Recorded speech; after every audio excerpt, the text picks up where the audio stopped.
ശരണം ശബരിമല.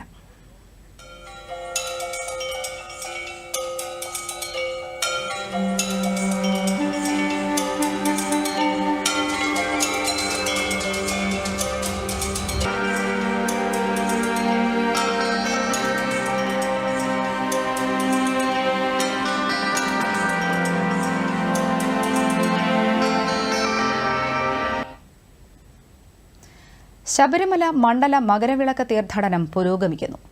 ദർശന സമയം 18 മണിക്കൂറായി ഉയർത്തിയത് തിരക്ക് നിയന്ത്രണ വിധേയമാക്കിയിട്ടുണ്ട്. ഈ മാസം 29 വരെയുള്ള വെർച്വൽ ക്യൂ ബുക്കിംഗ് പൂർത്തിയായി. സന്നിധാനത്തെത്തുന്ന മുതിർന്ന അയ്യപ്പന്മാർക്കും മാളികപ്പുറങ്ങൾക്കും കുഞ്ഞുങ്ങൾക്കും അംഗപരിമിതർക്കും പ്രത്യേക പരിഗണന ലഭ്യമാണ്. വലിയ നടപ്പന്തലിൽ ഒരു വരി അവർക്കായി ഒഴിച്ചിട്ടുണ്ട്. കൂടാതെ 18ാം പടി കയറിയെത്തുമ്പോൾ ഇവരെ ഫ്ലൈ ഓവർ വഴിയല്ലാതെ നേരിട്ട് ദർശനത്തിന് അനുവദിക്കുന്നുണ്ട്.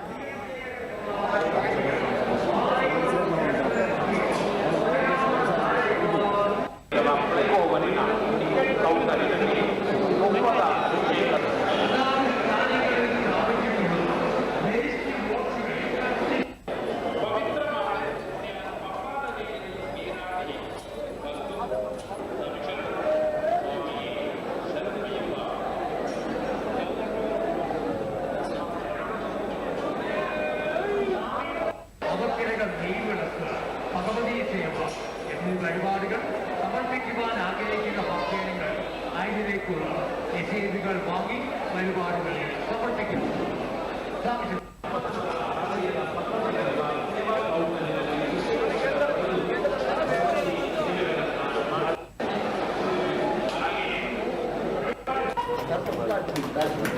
സന്നിധാനത്ത് ചുക്കുവെള്ളം വിതരണം ചെയ്യുന്നവർക്ക് യൂണിഫോം നൽകി. അയ്യപ്പന്റെ ചിത്രം പതിച്ച കടും നീല നിറത്തിലുള്ള ടീഷർട്ട് ധരിച്ചായിരിക്കും ഇവരുടെ പ്രവർത്തനം.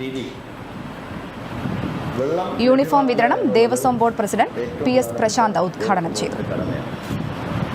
വെള്ളം മാത്രമല്ല ലഘുഭക്ഷണവും നിങ്ങളിലൂടെയാണ് വിശ്വാസത്തിലേക്ക് എത്തുന്നത്.